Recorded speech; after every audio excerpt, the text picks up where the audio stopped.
네, 안녕하세요. 부동산을 잘 알고 싶은 남자 김동산입니다. 자, 오늘은 신림 뉴타운. 제가 한 2년 전인가 4년 전인가 이 신림동 얘기 영상을 한번 했었는데 오늘 한번 시간이 좀 지났는데 다시 해볼 건데요. 왜 제가 이거를 했냐면 제가 얼마 전에 그 돌잔치가 있어가지고 이 신대방 그 보라매 공원 있잖아요. 병원 거기 쪽을 갈 일이 있었어요. 그래서 저는 이제 뭐 차 타면 좀 가까워 차를 타고 이제 지인 부모님들이 이제 전철을 타고 와야 되는데 옛날 기억으로는 신림역에서 내려가지고 버스를 타고 오는 그거였거든요. 근데 뭐 보니까 전철역이 있다고 그러더라고요. 그러니까 생각해 보니까 그때 아마 제가 그 전 영상에서도 얘기했던 것처럼 신림선이 개통이 됐어요. 예, 제가 그거를 생각을 못 하고 있었어요. 그러니까 신림선이 그 2022년 5월에 개통이 됐더라고요. 그래서 이제 만약 인천에서 왔을 경우에 대방까지 와서 갈아타면 대방에서 이제 신림선을 갈아타면은 보라매 공원, 보라매 병원역에서 내리면 바로 되더라고요. 그래서 이제 거기에 이제 보라매 공원에서 이제 벚꽃을 구경했는데 사람이 많긴 많은데 이제 다 이제 그 신림선을 타고 거기에 내려서 오니까 다 이제 편하게 오는 것 같더라고요. 그래서 그거를 보고 나서 지금 그러면 신림 뉴타운도 좀 어느 정도 진행 과정이 어느 정도 있겠구나 한번 생각을 해서 한번 만들어 봤습니다.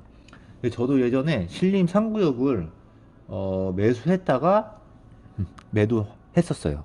그래서 지금은 좀 어떻게 되는 건지 지인분들도 신림 2구역, 3구역에 관심이 많아가지고 저희도 계속 관심이 있었는데 요거 최근에 한번 다시 알아보고 있어요.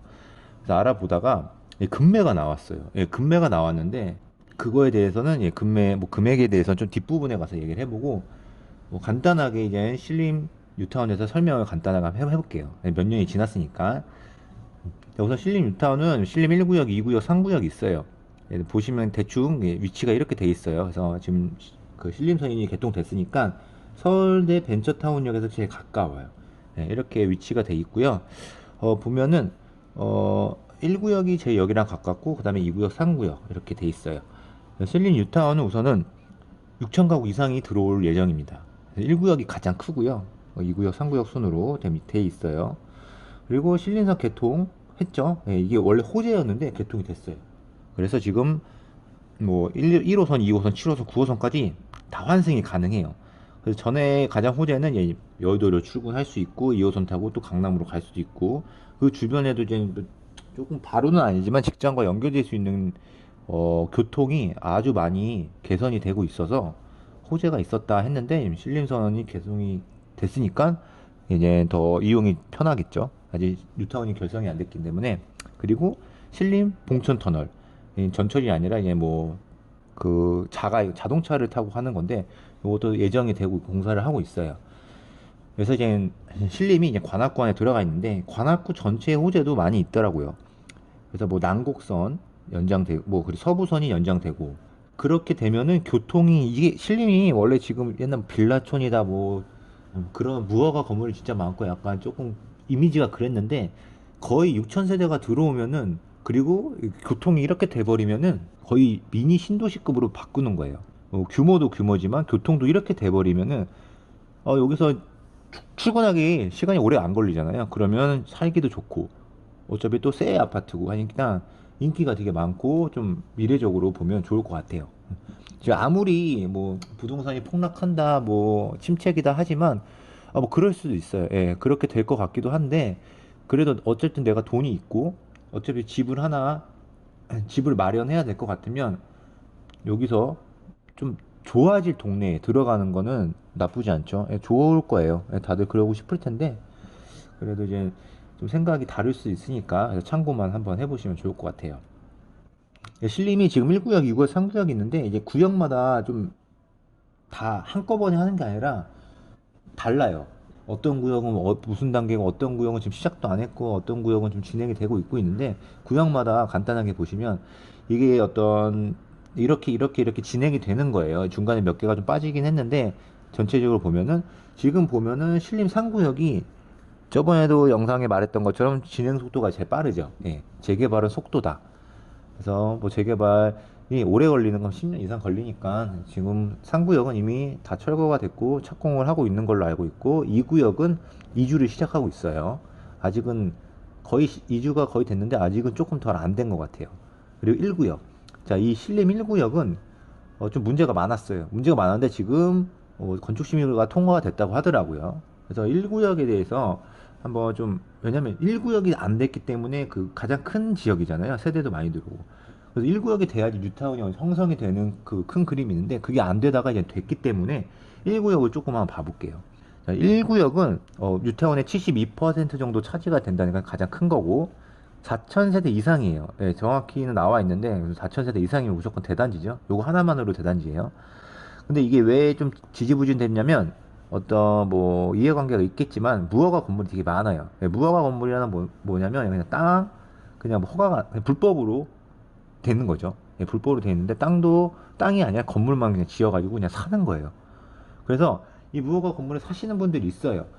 근데 이제 어찌됐든 이 사람들도 그 어떤 그 권리를 행사할 수가 있더라고요. 뭐 전체는 아닌데. 그래서 조합원이 상당히 많아지는 거예요. 예상했던 것보다. 그러니까 뭐 동의를 구하는 것도 어렵고 거기서 좀 힘든 거예요. 그래서 이런 것 때문에 좀 지지부진 됐었어요. 근데 그 서울시에서 이제 신속통합기획이라고 그게 선정이 됐어요. 근데 요거는 뭐냐면 서울시에서 지원해서 어떤 그 재개발하는 기간도 좀 짧게 하고 뭐 지원을 해주는 거예요. 그래서 빨리빨리 할 수 있게. 그리고 용적률도 향상이 됐어요. 상향이 됐어요. 그러니까 뭐 예를 들어서 100세대가 나오는 걸로 위를 더 쌓게 해가지고 뭐 200세대가 나오고 그래서 이제 4,000세대 이상이 나온 거예요. 그러니까 계속 도와주려고 하고 있죠. 그래서 이거는 이제 오세훈 시장이 그 직접 방송에도 나와서 뭐 현장에서 막 지휘하는 방송도 나왔는데 예, 그런 거 같더라고요. 그래서 어찌됐든 신림 1구역까지 어떤 가시화가 됐다. 그러면 이 1구역, 2구역, 3구역 있어요. 그래서 투자를 하시는 분들 그래서 나는 어디 투자해야 되나 구역마다 간단하게 그냥 보시면 자 우선 3구역은 그 철거가 완료됐어요. 제일 빨라요. 그리고 뭐 하지만 역에서 가장 멀죠. 예. 그런 단점이 있어요. 2구역은 중간에 껴있어요. 위치적으로는. 그래서 뭐 엄청 가깝다, 엄청 멀다는 아닌데 뭐 동마다 다르겠지만 그래서 지금 부분 철거를 시작하고 있고 이주도 시작되고 있고 거의 다 했는데 아직 안 나갔다고 하더라고요. 그래서 그리고 속도도 빠른 편이고 그리고 1구역 지금 아까 설명해 준 것처럼 서울시가 지원하고 있고 역세권과 위치 좋아요. 역세권이에요. 가장 좋아요. 그리고 사업성도 좋죠. 그러니까. 근데 속도가 느려요. 이제 막 그걸 통과했고. 그리고 가장 누가 봐도 좋은 위치이기 때문에 프리미엄이 좀 비싸죠. 예, 비싸요. 근데 여기서 지금 나는 어디를 투자해야 될까? 돈이 있다 하면은 1구역에 하면 제일 사업성도 좋고 나중도 더 좋겠지만 시간이 진짜 오래 걸리죠. 근데 묻어놓고 하는 건데 묻어놨다가 뭔가 단계 할 때마다 이제 조금 올라가면 그때 팔아도 되지만 지금 당장 하려면 좀 조금 그래도 재미가 있어야 되잖아요. 뭔가 좀 몇 년 안에 들어갈 수도 있고, 몇 년 있으면 보인다. 그러면 상구역도 거의 됐지만, 상구역은 이제 여기서 멀고, 그리고 2구역을 조금 많이 알아보는 것 같아요. 저도 이제 2구역을 많이 알아봤고, 요번에 2구역에서 급매가 나왔기 때문에 부동산도 가서 한번 얘기를 해봤어요. 2구역이 좀 낫지 않을까. 예, 그래서 34평. 예. 신림 3구역은 좀, 34평은 좀 귀하다고 그러더라고요. 근데 이제 제가 이제 그 금매가 나와서 이제 갔었는데 금매가 나올 수 있는 지금 시기가 좀 된 것 같아요. 왜냐면 그 2년 전에 뭐 대책도 많고 해서 전세가가 뭐 많이 떨어졌죠. 떨어지고 이제 그 2년 전에 했던 사람들이 이제 전세 그 계약 기간이 끝났기 때문에 집주인들은 전세금도 돌려줘야 되고 떨어졌기 때문에 전세금이 만약에 뭐 10억인 아파트가 2년 사이에 떨어졌어요. 뭐 8억으로. 그러면 이 사람 나가요. 그러면 누가 또 8억을 들고 들어오겠죠? 그럼 2억의 갭 차이가 있는데 2억을 돌려줘야 돼요. 근데 그게 없어요. 그래서 기존에 갖고 있던 뭐 투자했던 거, 이런 것들 처분하는 경우가 많아요. 빨리 잔금을 쳐줘야 되기 때문에. 그래서 이런 경우 때문에 돈이 급한 사람들이 슬슬 나오고 있어요. 그래서 신림 2구역 제 금매도 그런 분이더라고요. 예, 그런 분이 금매를 내놓은 거예요. 그래서 가봤는데, 2구역이 34평, 프리미엄이 2억 9천, 3억 사이에 나왔어요. 그리고 무허가 건물. 무허가에 대해서 간단히 드릴 건데, 그러니까 이 프리미엄이 예전에는 한 2년 전부터는 6억, 7억까지도 있었어요. 근데 지금 서서히 떨어졌죠. 떨어졌는데, 어차피 이 건물은 제가 나오고 나서 하루 만에 전화를 해서 가서 바로 계약을 하려고 했는데 이 전 영상 있죠? 배액배상 그 계약하고 계약금만큼 돈을 벌었다. 네, 돈을 벌었지만 기분이 안 좋다 하는 영상 바로 전에 올렸던 영상이 바로 이 건물이 이 물건이에요. 하루 만에 이 블로그에서 부동산에 올라와서 이게 맞냐? 맞대요. 그래서 갔어요. 가서 계약을 했죠. 빨리 가계약금 걸고. 근데 며칠 있다가 제가 봤던 금액보다 더 높게 부른 거예요. 그래서 팔려고 하시는 분이 배액배상 해고 다른 분이랑 계약을 하셨던 물건입니다. 그래서 이거 무허가에 대해서 설명 한번 드리면, 자, 이게 제가 최근에 본 건데 한두 달 전에 한두 달 전에도 이 구역에 34평이 나왔어요. 그래서 프리미엄이 3억 3천. 그래서 제가 이 금매는 거의 1억이 싸다고 생각을 했던 물건이에요. 근데 왜 1억이 싸냐? 프리미엄이면은 뭐 3억 3천? 별 차이가 없을 수도 있어요. 몇 천밖에 안 나는데 이 권리가가 1억 7천이 나왔어요. 한두 달 전에는. 근데 요번에 봤던 그 금매 물건은 권리가가 요거보다 쌌어요. 왜냐면 이 무허가라는 게 다른 일반적인 물건들은 땅도 갖고 건물도 갖고 있는데 무허가는 땅을 소유가 안 돼요. 그래서 감정가가 많이 낮게 측정이 되기 때문에 실투자금이 1억이 정도가 들 들어가는 거예요. 무슨 말인지 이해가 안 되시는 분들이 있는데, 그러니까 한두 달 전에 나왔던 거는 투자금이 한 4억 넘었어요. 네, 4억 넘었는데 이 며칠 전에 나오는 금매는 3억대였어요. 그래서 이런 물건들을 그냥 관심 있게 계속 보다 보면 나오는 건데 금방금방 하루 만에 계약이 돼요. 그래서 지금 저도 신림 2구역을 계속 보고 있고 기회가 되면 바로 매수를 하려고 하고 있어요. 예. 모든 분들이 이게 난 여기 살고 싶다. 이 아파트 사고 싶다. 하지만 지금 좀 주춤하죠. 심리상.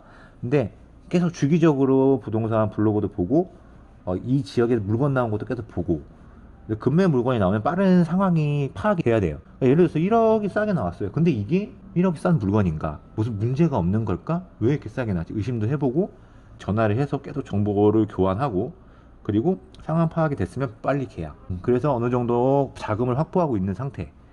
이런 준비가 돼 있어야지 어떤 금매가 나와도 빠르게 대처가 가능한 것 같아요.